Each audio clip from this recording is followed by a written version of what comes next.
Hey y'all. So I wanted to share some stuff. Use my notes because I'll be going all over the place. These like my little highlights. It's actually a little warmer out here today than Georgia's just different with its weather. Yesterday it was all cold. Today it is hot. I came outside ready, like put my hoodie on. Now it's about warm. Anywho, um, okay, hey y'all, hey. So today I just kind of wanted to just share a little bit about my spiritual journey because I know that I have received questions and like um, people are always curious about how I started on my spiritual journey, like how I got here, especially for those that knew me when I was like into Christianity and had seen some of my journey. So I wanted to kind of like speak on that a little bit for anybody that's interested. Okay, so if you've been reading any of my Facebook posts or any of the posts, or like you read my book, if you've been following me, maybe I should do that a little bit because I don't know how this volume is. Okay. If you've been following me at all for any amount of time, then you know that like the foundation of my spirituality, I guess, started under Christianity. Very well, yeah, that I can remember. So like my memories, I have certain memories from like uh mm, from 6 and under, like when I was still staying with my biological mom, like just those trauma memories, that the memories that caused enough trauma that where I remember. So I do remember things from that. But like for the most part, I have some vague memories from like, well, I have memories, vague memories from like my foster home that I was in from 7 to 9, just like ready accessible to me because I'm pretty sure they deep down in my subconscious. So most of my memories, like my vivid memories, are start after like 9 as far. So anywho, whatever. Um, I always feel like I went through so much trauma and shit. But so when I was 7 to 9, I lived with a white family, and they were Christian as well. So we did go to church, predominantly white, because it was only, well, my foster home, they had like they took in like a lot of black foster kids, and then there was one black family on the street that I recall. Um, so yeah, suburban neighborhood, different city. I wasn't in Cleveland at the time. I was actually in Toledo. So there's that. And then so I stayed with them from like 7 and some change till I was 9 and some change. And then I was taken from them and placed in with a black family in the hood. And she was extremely abusive, extremely religious. And so then I went from that type of dynamic in church to like a black church, which I will now deem as like kind of cultish, right? Um, and so that dynamic created a really big trauma for real, because two totally different things. Like I remember going to the service the first time and being absolutely terrified. Um, absolutely terrified because like all of a sudden, like these people randomly like shouting in these foreign tongues, and they screaming and they falling out on the floor, and like as a child, that shit was the first time that I had seen that, and it was terrifying. And then it was like, what is wrong with them? I don't want it. I don't want it. And then nobody could explain to me like what they were doing, like why. And then for a very sensitive child, like spiritually sensitive child that saw spirits from both ends of the spectrum on the realms, right? I yeah, like for me, even in my young mind, like it was just kind of like it just felt dark to me. Like that's it. That's how energy like energy. But I just remember the energy in this space was like really dense because light and dark in itself aren't good or bad, right? There's balance, but the energy felt really dense to me, very scary. Um, and so yeah, that was that, which is interesting because like coming from the other church that I was in with the white family, like the energy was very bright and light, even as a child. Like it was very fostered. Um, and I didn't get the same. I don't recall having like the same treatment like when I asked, because even as a kid I remember, because I've always been an avid reader, reading the Bible and like all types of children Bibles, and probably had started on the actual Bible, but like all the different versions of the children Bibles and stuff. And I remember asking very like specific questions about stuff that I saw in the Bible. But when I went to this church, totally different.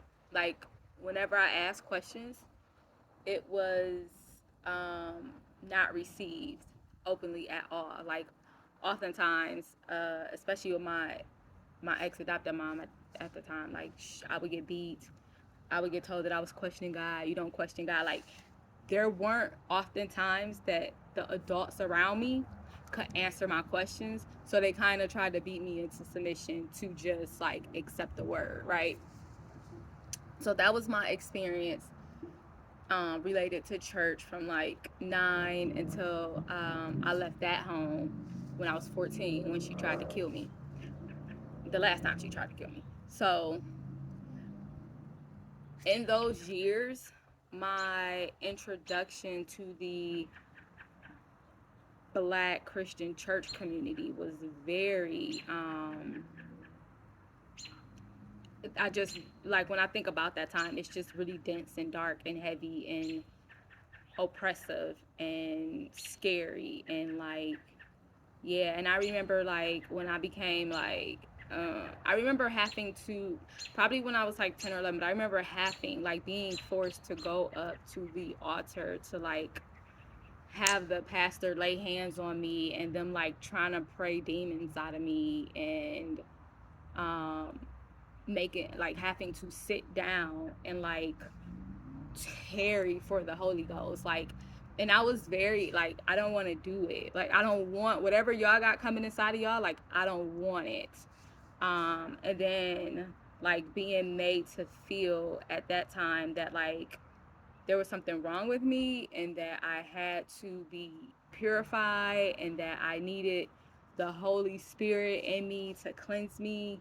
But I was just looking at the behavior that the Holy Spirit caused in the people around me, and I did not. That did not. I didn't want it. I didn't want it. And I'm really thankful for my protection because, like, as much as they had me tarrying and asking, and as many beatings and shit I got when it didn't, like it was okay. Like that I didn't receive that spirit because I used to just be like, what is it? Like, what is it? And you like, I don't know. It just never resonated for real. Um, and then like the culture, like it was a dense space, dense people. There was men that I trusted, and there were men that I didn't, like in any area.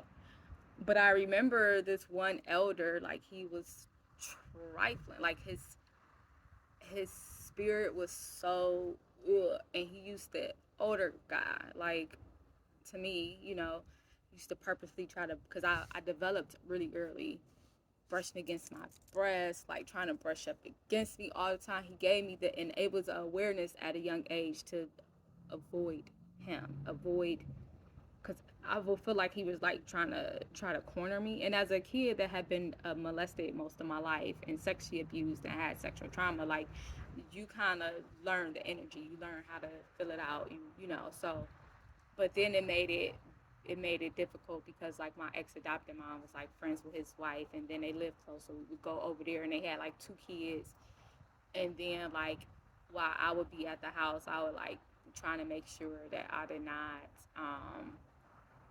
yeah, that I stayed away from him, like that dynamic. And then thinking about it now, I'd be like, bitch, you tried to set me up. That's all I feel. But anywho, okay, so that was my introduction to church, the Black Christian church, right? Whatever the denomination was at the time, I think it was a Pentecostal church, right? Okay. And then even witnessing like the oppression of people. I got you struggling with your sexuality and everybody know it, but then it's like you're convicted. It was just, and we're kids, like we're young, or you, and then like, so anywho, when I left my ex adopted mom's home at 14, I said I was not stepping foot in church again, and I held on to that until I got pregnant with my daughter at 22, and then like I got pregnant, and yeah, it wasn't. I was told that I was going to lose her. So that whole journey, I was like really upset with God because even though I didn't go to church, like I didn't care. I still talked to God. However, I talked to God. I still had a relationship with God. I still had that foundation. When I was like really upset with God, and I was like, okay, like you haven't put me through enough. You taking my kid too. Like, what the fuck do you want from me? Like, what's going on? I don't understand. And so then I was kind of like guided back to the church, but this time it was a total different church, which I do appreciate. I think every place has their issues, and I see, even though the energy wasn't as dense as over here, and the pastor was a lot more. His heart was a lot. His heart was he was a great guy, and I was able to really like their classes and stuff really fostered my studying and my questions, and it wasn't the same, like because I started studying the Bible. I started seeking more of like an understanding of who God was, and then I would be honest, like, okay, so I know you was reading this passage, and that was your interpretation. I don't understand how you got that interpretation though, because when I read it, this is what I got. And sometimes he would be looking at me and he'd be like, one day he was actually like, you know what, Nikki? I don't even know. I don't even know. Like sometimes you ask me some stuff and I don't have the answer to. Like I never considered it. I never saw it from that dynamic, and so I don't even know. And I could respect that. I was like, oh, okay. And then I had a Sunday school teacher, because I went to Sunday school, Bible study. Like I enjoy learning, and I enjoy having different minds that I can talk to. So I had a very open-minded Sunday school teacher, and we used to just be like conversing about the different things in the Bible that I had never been able to have, like be that open with somebody about the different things that were coming across in translations to me, because a lot of times what was preached was like, okay, like, how did you get this out of this? Like, and how did you get that interpretation? Because and then it just got to a point. So, okay. So we did that.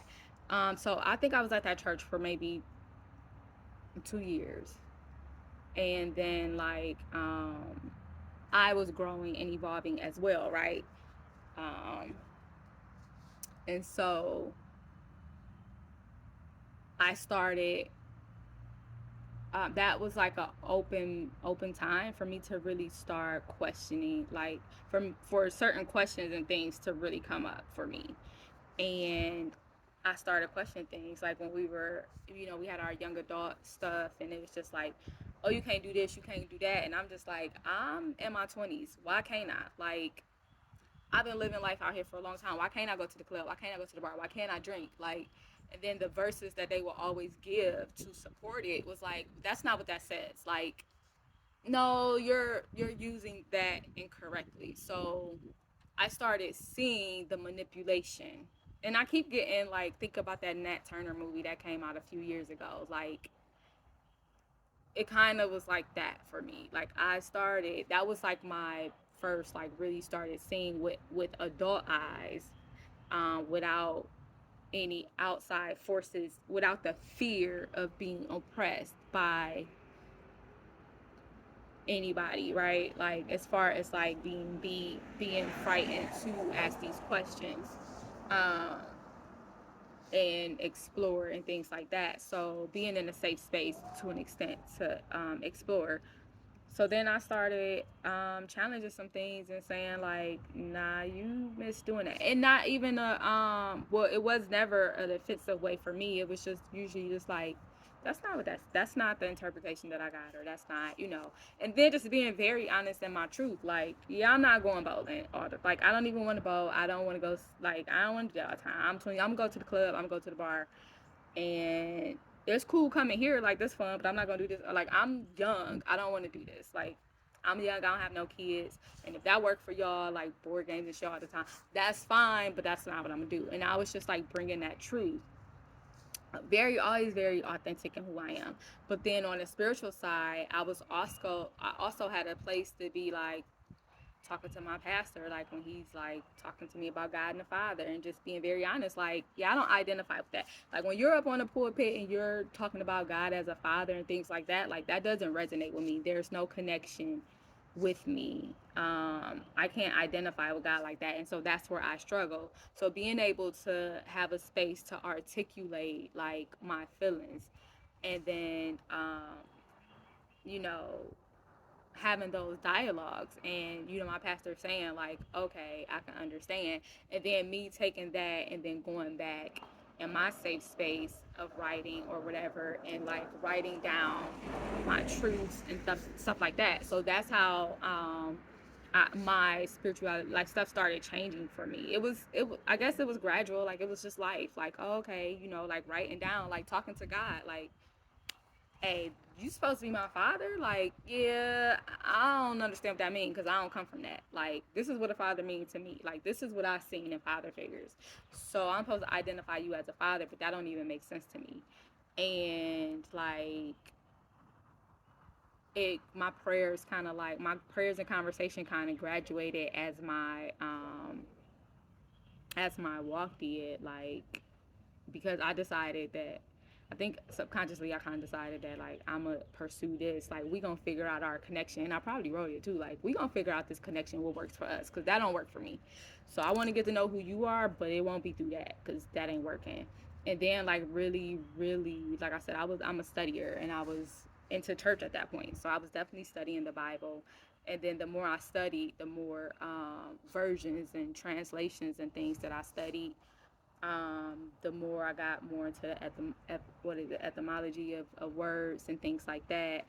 Um, and so I just became open to more stuff, and then that made me start challenging like how the word was being spoken to. But don't get it wrong, like, the culture is still the culture. So I was still like becoming like a super savior, a super Christian, because it's still in the culture in the hood that I grew up in the areas that I grew up in. Like, Christianity still to me was still very oppressive in a way. Like, it felt like, as a woman and as a girl, because even as a girl in church, it felt like our identity as girls, like, all the verses, all the attention was like on being something for somebody else, like being a wife, making sure that you was gonna be groomed to be a wife, and children, like, and it was just like, well, what about me? Like, the grooming me for somebody else, but like, what about me?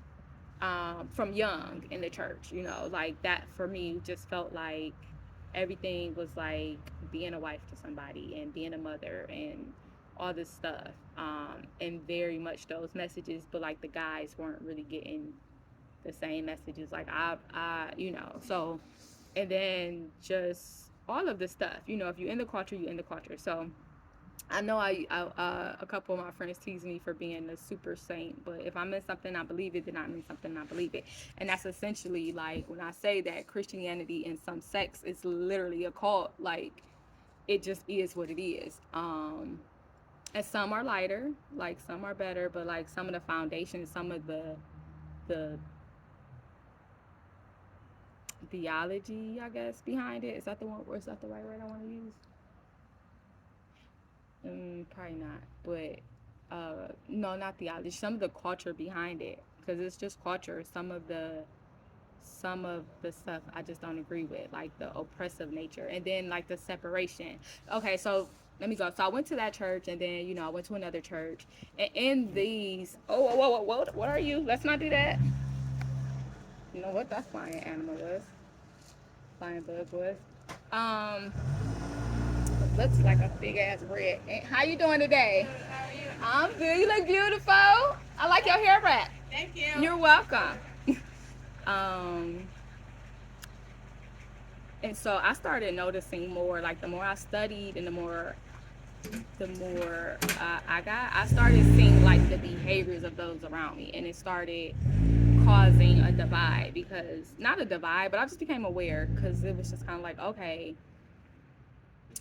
if you are reading the same book that I'm reading and you are the one up there preaching it or you teaching it or whatever, and this is like what your lifestyle is, then like it doesn't make sense to me, because I'm looking at my life and I'm seeing like how I'm growing and how I'm starting to see things, and I'm looking and I'm watching, and like you're stealing, you're lying, you're being deceitful, you're using your people that's supposed to be your flock. Like I just started seeing all of that, and it was just like, so either it's this, like either this word that you're reading, you're not translating that right, or you're not, that's not, like, I don't, it just was a disconnect. I was like, how can you be reading the same word that I'm reading, but it's, you're moving how you're moving?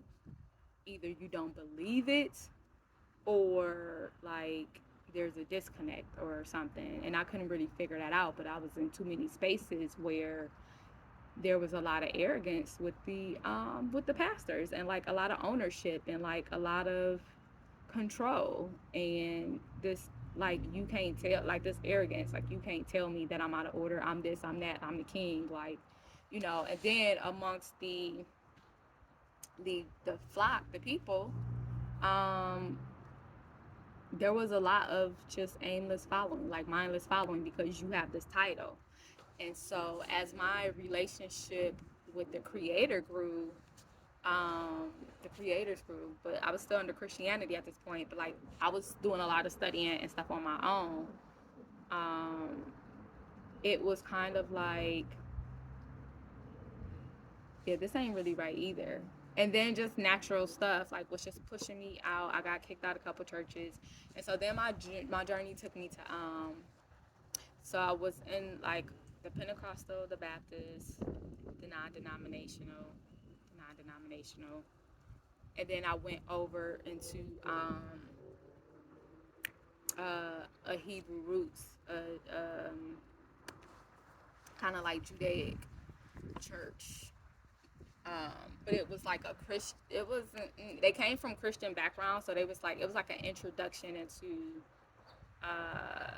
the Hebrew roots of the Bible and everything. So we had a rabbi, like the church was underneath the rabbi, and we were learning um, the Hebrew roots of the Bible. So in that, I was excited because it took my studies to a whole other level. Like I started learning, like I started reading the Torah. I started taking classes to learn Hebrew and learn like the Hebrew roots of certain words in the Bible. And just naturally, because I am a student and a learner, yeah, it was just, I was just seeing different things, and I'm like, oh, okay. So, and then like started following more about language and how you lose certain things and the various translations of the Bible and things like that. So now I have a Jewish Bible, I have the Torah, I have the Tanakh, I have all these other versions. I have just, So I'm bouncing between Bibles and I'm stuff like that, and then I'm just like, okay, so if this word originally meant this, then like y'all know this, then somebody knows this doesn't mean this. Like, I don't understand. So y'all created a whole false illusion on something that you knew was a lie. Like, stuff started connecting for me. And then, of course, like, once those illusions started getting shattered, they started getting shattered. But I was still connected. I still was, believing. My beliefs was still what it was. And this whole time, like, I'm evolving and I'm growing in the middle of all of these years as well, right? On a personal level. Um, and so at this particular church, um, everything was cool. I loved the learning and everything, and then I decided that I was going to move out the state. I was being guided to move out the state, and I had asked, I had informed the pastor and the wife that that's what I was going to do, and then I asked them if they had any, any advice or if they had anything to contribute or, whatever, like if they had anything they wanted to say. And they had both said no. And I was like, okay. And then, like, I know going up to it, they were just, especially the wife kept saying, like, are you sure you're supposed to? Are you sure God told you? And I'm like, yeah. Like, and I started getting irritated because, like, one thing that I always hated was that, like, sometimes people in leadership in church like had this assumption that they the only ones that hear from God, and it's like God not gonna tell you something about me before. Well, at that time it was still a he. Like he tells me, um, and anything that you tell me wouldn't be new; it would be confirmation. So I just felt like they were trying to put purposefully. Um, I just felt like they were purposefully trying to like confuse me or steer me off my path that I knew that the creator had put me on. And I didn't like it. And then it made me feel some kind of way, but I'm still me. I'm still, like just yeah, I'm doing it. I said I was gonna do whatever. So then I left, and I was cool, where I was at. And then I didn't talk to anybody. Like I was calling them because they were supposed to also be my mentors, but they were shitty men. Like they weren't. Um, they were not good men. Like they didn't even do anything, but they were supposed to be my mentors. So I was trying to call them just to like check in and see, just check in because at the end of the day, I had spent time under these people, right? We had built a relationship. So I essentially was like, okay, just checking in. And they weren't responding, and that was fine. It wasn't no big deal. I'm just like, oh, okay, we busy because it was a time difference now. Oh, okay. Is it paused? Oh no. I'm like, oh, okay, it's a time difference now. Boom, whatever. So it wasn't a big deal. But then I started getting like I had been there for a couple months, and I just had stopped calling. Like I tried to call a couple times, and then my energy was like, okay, that's enough of that. But it was just that like we live in life. And then I started like a couple months in, I started getting like random phone calls from like members that I had been cool with because I was in like different leadership positions. And every church just about I went to, I was like in leadership positions. I was on ministries. I was involved. So I was involved in this community as well. And I started getting like phone calls from other people that have been in different leadership with me that I had been cool with that I hadn't been talking to, right? And then I remember when the phone calls came through and the person was just like talking to me and they was like, are you sure that like God told you to go to wherever you are? And I was like, yeah, I'm here.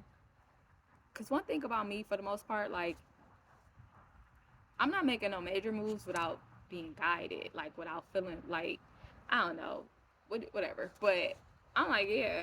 And then they're like, oh, because, such and such, the pastor was telling them in leadership that I was out of order, that I was, what did he call me? Defiant, and essentially gave a decree that they weren't allowed to speak to me anymore. I was being a rebellious spirit and all this other shit, whatever. And for me, I was like, oh, okay. I didn't know he was beefing. I was like, and just talking about like all this other stuff. I was like, well, okay. I didn't know he was beefing. Like, I was like, but I don't care. I was like, well, that's the stuff that he said is untrue. Like I did speak with them and tell them that I was leaving, and I asked them if they had any input or opinions or anything, and they both said no. So now months later, for me to hear that they're telling you guys this, like, oh, okay, whatever, but that's not the truth. I was like, and neither one of them ever said anything to me before I left, the husband or the wife. I was like, I know they asked me a bunch of questions on like, I mean, they kept asking questions on if I was sure. I'm like, and then one of them did say like, I don't think you're supposed to go because you and pastors, the wife was like, I don't think you're supposed to go because you and apostles vision line up, and like, look what you're doing here, and I don't think that God would send you somewhere else. Yeah, flee from me, Satan. Um, and I was just like, yeah, well, that's where I'm going, because even at that time, that was like, that has nothing to do with me. It's about you. Like, my soul recognized that, and my physical being, my conscious being was just like, I'm definitely not. I know I'm supposed to be leaving, so yeah, I'm leaving. And that was that. So then months later, somebody calling me and it just like informing me of this, and I was like, oh, okay. And I was like, oh, that's why like nobody been calling me back, and I haven't been able to reach anybody, because like it wasn't a huge church. It was small enough. So we had built relationships with people. So I was like calling people. Nobody was like returning my calls. I was like, oh, okay. And so then like she was like, yeah, and I was like, oh, okay. So then she was like, so he did tell us that like we're not supposed to um talk to you. He did get created. We're not allowed to talk to you, whatever. And then this person had their own relationship with that family, and so they were like, and they've been on me about not talking to you, and I just told them that I'm not gonna talk to you, just so they leave me alone. But I'm gonna still talk to you. And I kind of was like, no, you're not. We're not gonna do that. Like, if you gave your word that you're not gonna talk to me, I'm not gonna allow you to be a liar, like not consciously. Like, first of all, and like I'm not a secret ever. Like, just because I'm private, I'm not nobody's fucking secret. I'll speak what I want to speak when I want to speak it. I hold stuff in for myself, but like, you're not gonna make it a rule that I can't say some shit. I was like, oh no, or I have to be like, no, I'm going to whatever space I'm in, whoever I am in that space, I'm going to operate in as much authenticity to myself that I can give myself in that moment. If I'm refraining from something, it's because of my own shit, like whether I am absorbing somebody else's, but it's me. But I'm not going to allow somebody else to tell me that I can't do something like that I'm doing, or that I have to be. No, I'm not. I don't operate like that. So I was just like, nah, you're gonna have to stand on that. And like, I felt some kind of way, because I'm like, we're supposed to be friends, and you know me, like, and you allow somebody to tell you something, and you gave them that your word that like you wouldn't talk to me, but then you want to do it in secret. Yeah, no, like, nah, and you weird. And that's just how I felt. Like, I don't want that type of energy. I don't want that type of friendship. I don't want that. So when you ready to stand up for yourself and do that, then that's fine. If I'm worth it to you, if I'm not, that's okay too. And so that's kind of like where it was. And that was that.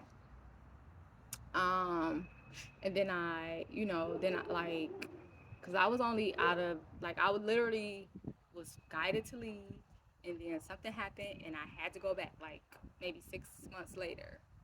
So I had to go back to the house. But like, before I came back, it was I had got a couple other phone calls that was just like, um, is everything okay? Because this is what's being said about you.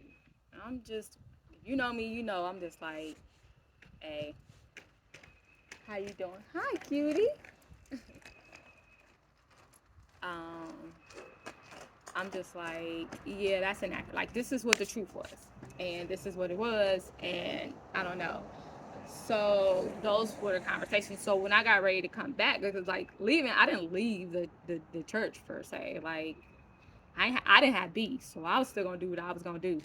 So like coming back, I was like, okay, but now I'm aware that like what's been happening behind my back, and I'm just like cool. But like they never called me, so to me, I know what y'all saying to other people, but like you never put it up on, you never said anything to me ever, so you just kind of like it's whatever. Like I don't even that shit. All that shit was just whack to me. So but as far as I'm concerned, like, yeah, I'm aware, but we ain't got no beef until we got some beef. Like, I see you, I pull your card, but you ain't said nothing to me. So to me, you a coward anyway. Like you a liar and a coward. I see that. So now I'm about to see this situation play out. So I come home, and it was like must have been around Christmas time. And so yeah, because we had like a gift exchange or something over a friend at the time at their house, and it was pretty cool. Everything was cool, but then like I think like maybe the the pastor's wife or somebody came something about like they found out that I was like at this place. Maybe they didn't know I was back, but they found like I was in this space with like people in the church, and I guess like they gave them like a really uh big issue about it, like, oh, we didn't know Nikki was gonna be there, because like a lot of the people there were still going to the church. I think like some of the people that were closest to me weren't really going as much. Like they were like, no, I'm seeing some shit now, like it, and the teachers and stuff is cool, but like this ain't it. Um, and I ain't never. I'm like, oh, okay, because my walk is my walk, yours is yours, and you don't have to not do something just because I'm like that's not who I am. So yeah, it was like a whole big thing, but it was supposed to be secretive to me.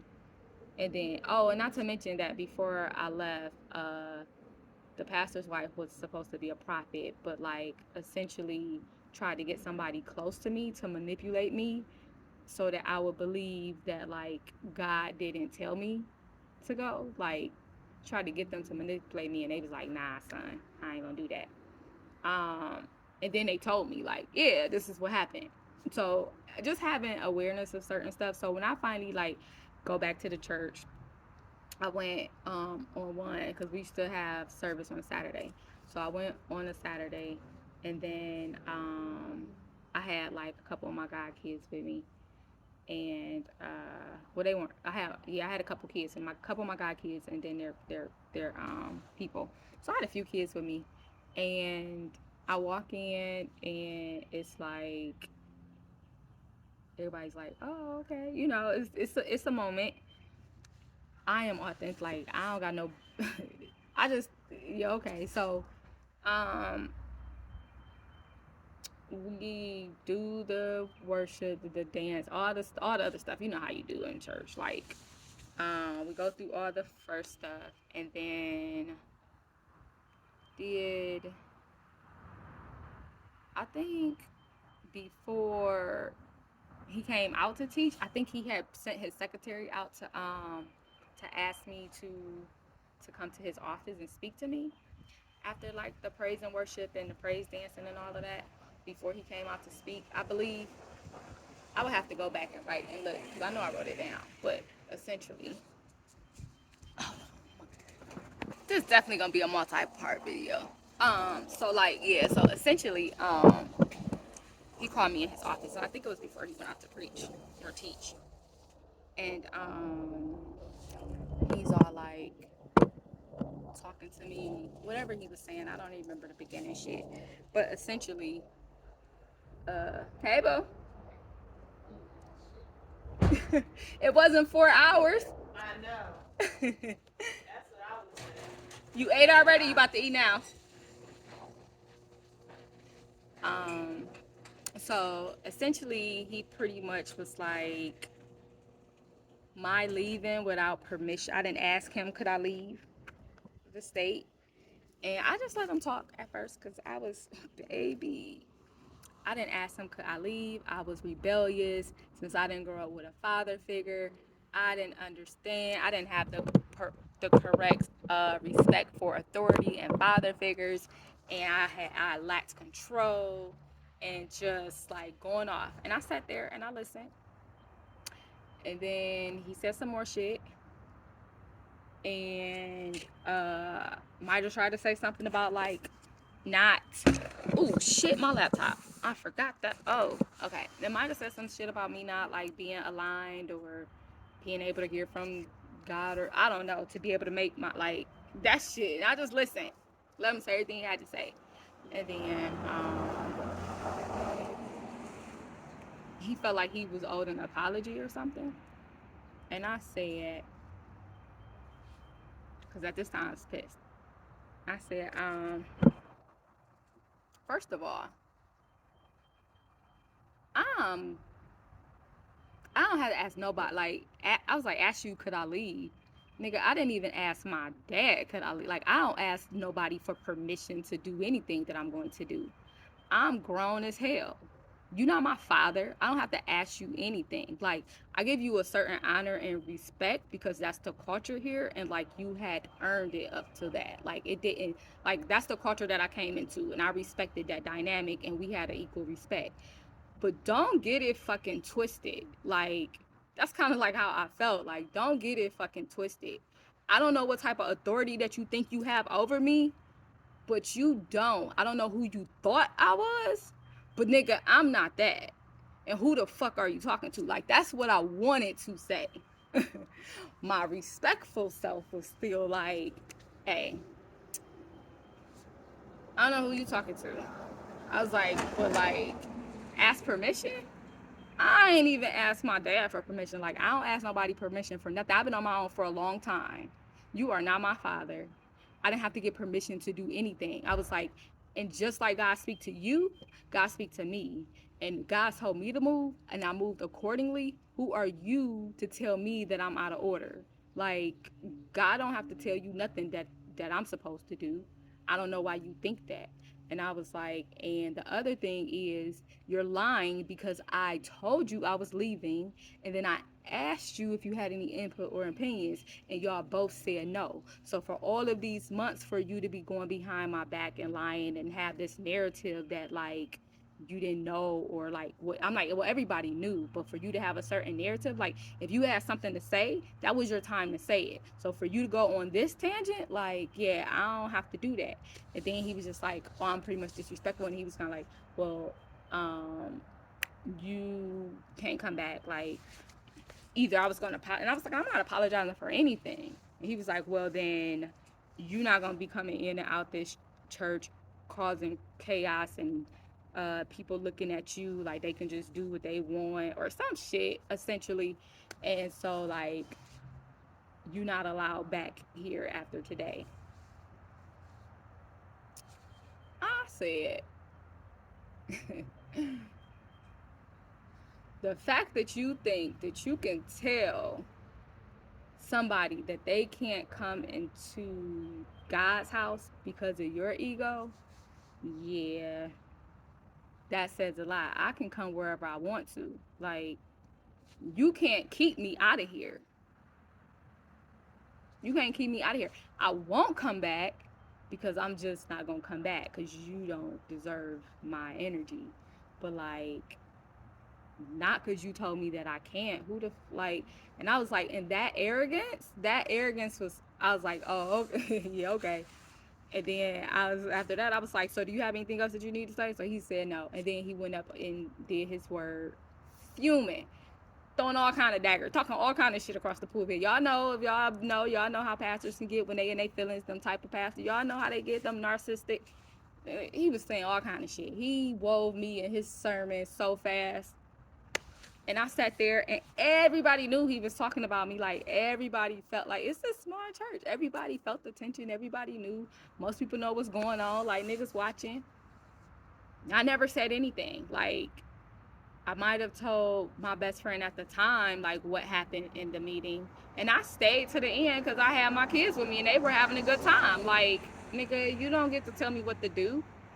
And so we stayed. I spoke to people. Like, and I think I only said something somebody asked me. And so I know I told my best friend, I told one other friend. But other than that, like, I ain't really have to speak on it because it wasn't why. And the whole time, he talking on my name. And I watched as his shit just, yeah, okay. Like, I ain't watch because I don't keep my eyes on. Like, once I leave something, I don't give a shit about that. Like, it just be out of my whole life.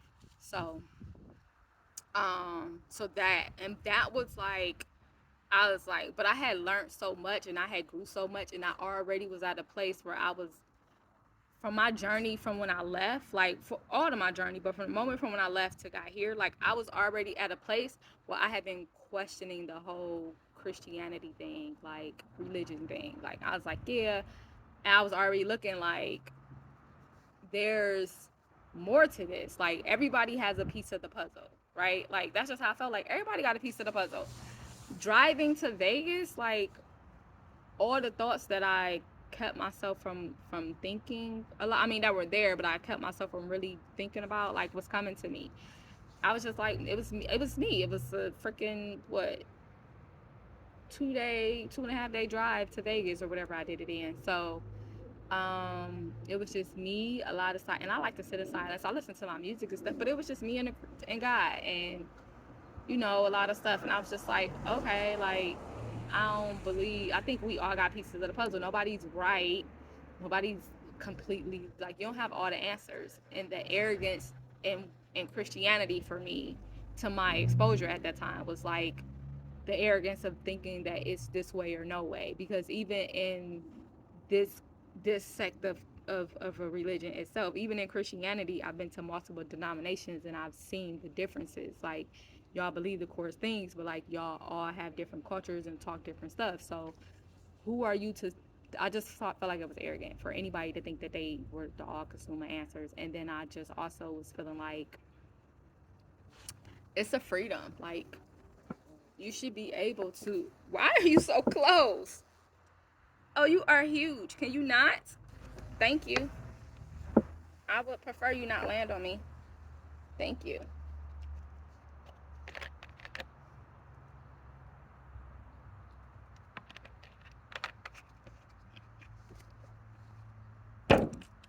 Oh, my bad. If you had a message for me, you can come back. But at the end of the day, you are a big ass, what, wasp? What were you? I don't know. I appreciate you loving me enough to come close, but I really don't, yeah, I don't want you to sting me. Anyway. So I was already in a space. So after that, I kind of was like, already pretty sure that I didn't want to be, I already was like at a space for Christianity before I went back and that happened. So then after that happened, I was like, okay, I wasn't really going to go to church. But then like a friend of mine at the time, really good friend of mine at the time, like she was like really talking about like the Bible studies and stuff at her mom's church, like how they were teaching. And I'm like, I always love learning. So it was like, okay, I'm gonna go over here. Like, I done been through here. Let me go over here and see what they're talking about. So I was only going to like their Bible study. I wasn't going to like church service for real. I don't think I might have went once or twice if she asked me, like, but at that point, no. And then the more that I was in the Bible study, let me turn this